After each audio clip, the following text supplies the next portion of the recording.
Cyber ठकंकर अन्यतम अस्त्र हेउछि mule account.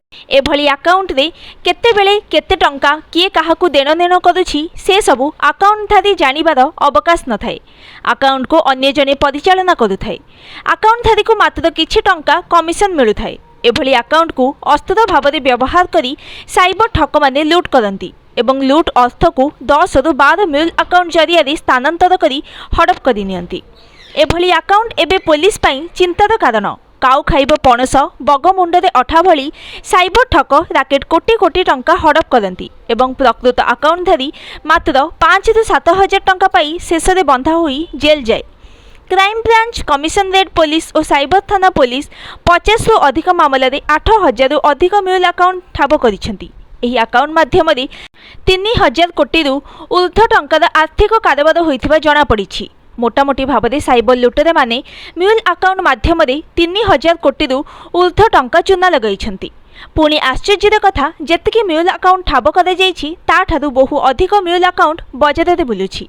आगकू किभली एभली account उपरे अंकुश लगाजिबो ताहा पुलिस पई बड़ चैलेंज सृष्टि करिछि। म्यूल अकाउंट पई साइबर ठक राकेट लोकंकु मासिक 15 रु 20 हजार टंका दरमा देई एजेंट नियुक्त करिसेंती। सेमाने विभिन्न राज्य को जाई नुआ एजेंट सृष्टि करुछंती।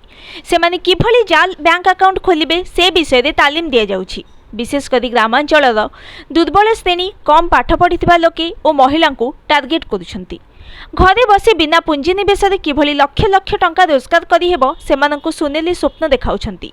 सरकारी योजना माध्यम टंका पाइबे बोली कही बैंक अकाउंट खोलिबाकू प्रवर्ताउछंती। फसाइबा परे सेमानंक आधार कार्ड, पैन कार्ड आदि हातेई बैंक रे अकाउंट खोलुछंती।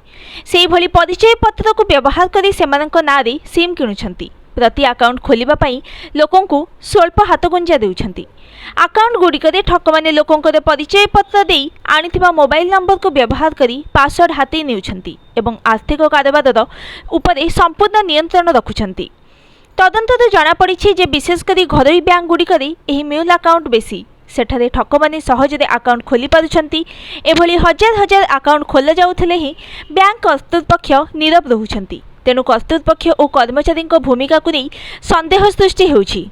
डिसेम्बर मासरे क्राइम ब्रांच एसटीएफ टीम एभली एक अंतर्राज्य साइबर ठकी गैंगर पर्दाफाश करिथिला। गैंगर शेख हाफिजुल, शेख जहांगीर, जमीरुद्दीन और शामीम इस्लाम को गिरफ्त करिथिला। सेमानंक ठारू 5,000 रु अधिक म्यूल अकाउंट ठाब करा जायथिला।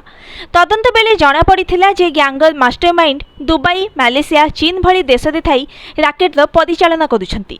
म्यूल अकाउंट माध्यम टंका नेबा परे सेही टंका को क्रिप्टो बिटकॉइन रे निवेश करी पुंजी को निज नियंत्रण को नेउछंती। सेहीपरि अन्य केतेक अंतर्राज्य साइबर गैंग को मध्य ठाब करा जायथिला। Bureau report, news today.